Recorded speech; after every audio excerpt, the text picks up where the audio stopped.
We got some money from NSF to fund a project that we called the Stanford Integrated Science and Language Project.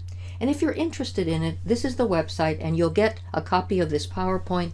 And if you go up to our website, you'll actually see all of our theoretical framework. You'll actually see lots of video, because this was implemented in a school in Oakland and in schools in Alum Rock that are part of the San Jose area.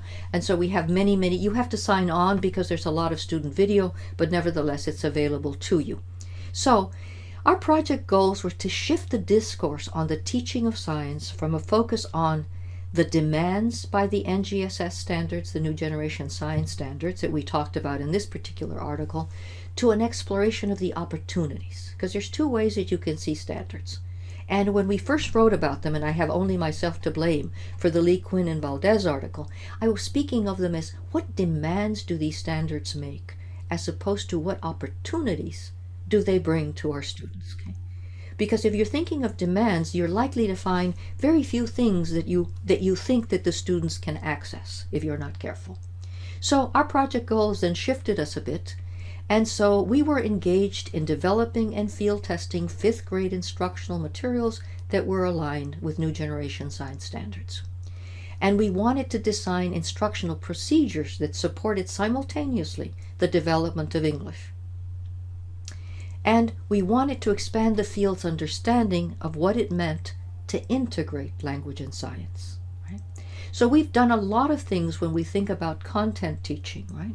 And a lot of times what people do is that they think about the language of science. I've got to teach the language of science. I'm going to teach the terminology that is used in science standards or in science textbooks. And we wanted to shift that to the language for science, right? The language of science to the language for science.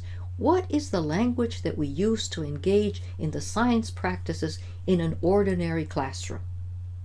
Right? Can I help you play the game? Can I help you play the game?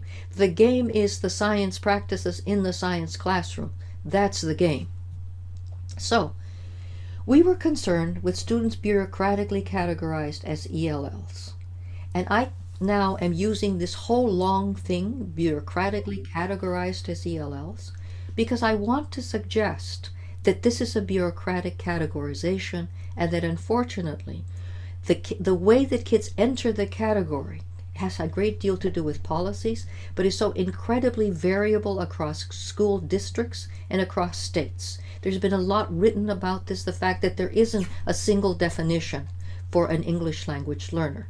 So when we have a child that we know that is categorized as an ELL, we don't know very much about them, except they got caught in the category by the screener, okay? And they haven't gotten out of the category. That's probably all we know about them, not a whole lot about their actual language proficiency. So we organized classrooms that were organized as communities of practice, right? We really thought of this as phenomenon-based science and practices-centered sciences. So we wanted something to be going on in these science classrooms.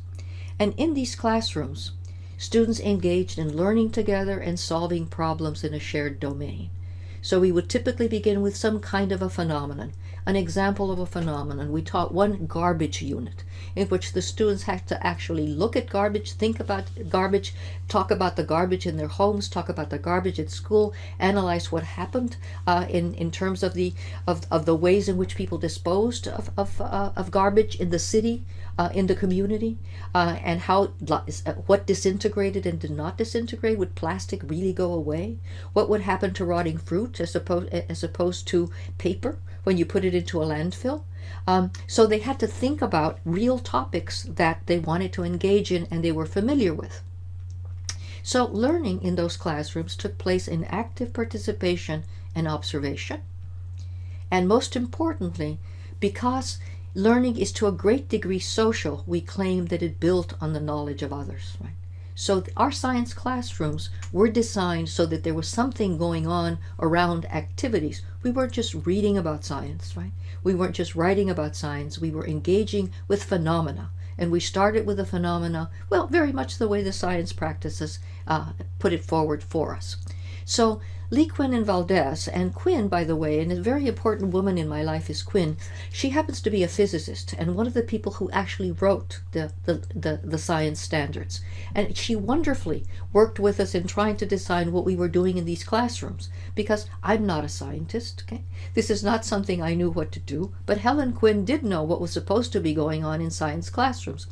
And we argued that what happens in science classrooms, in this particular article, when we started thinking about what happens in science classrooms, we wanted to differentiate the fact that if you go into any classroom, you're going to find out that language is going on it's different depending on whether the teacher is talking to the whole class, whether there's small group participation, one to small group, or whether there's interaction with individual peers. Language is very different. So if you're a teacher, if you're talking to the whole group, you speak one way. If you're speaking one-on-one, you speak one way. If you're speaking to a small group, you speak another way. And if you're a child in that room, right? If you happen to be speaking to your peers, you're going to be speaking very different to them when you're in a small group than when you have a presentation to the whole class.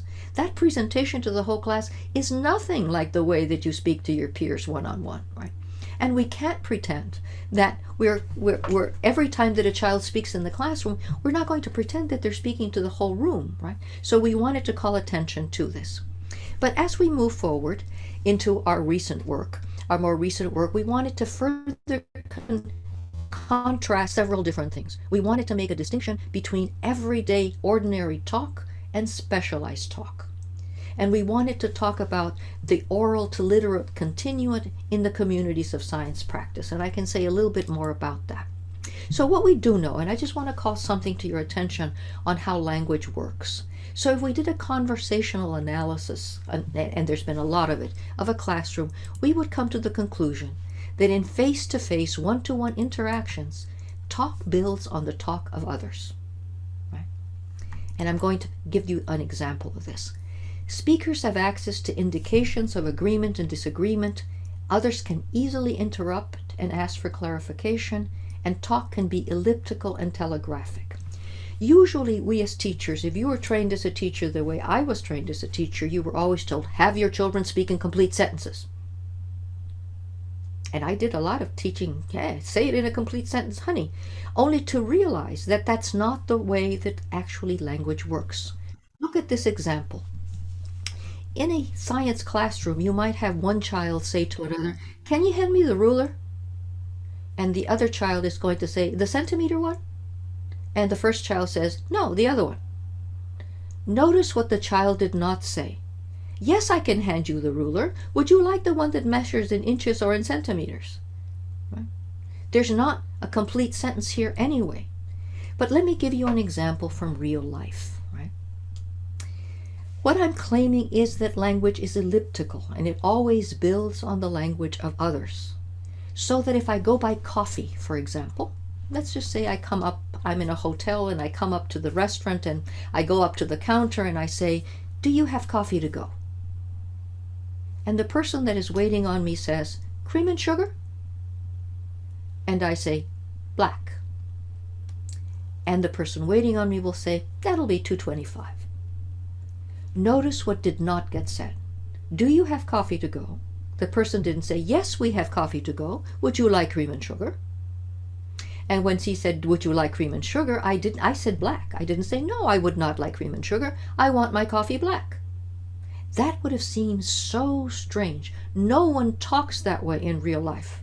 In language classrooms, however, we often have people believe that they've got to speak in that very strange way, when real skill involves being able to build on one went before. So talk is elliptical. It builds on the language of others.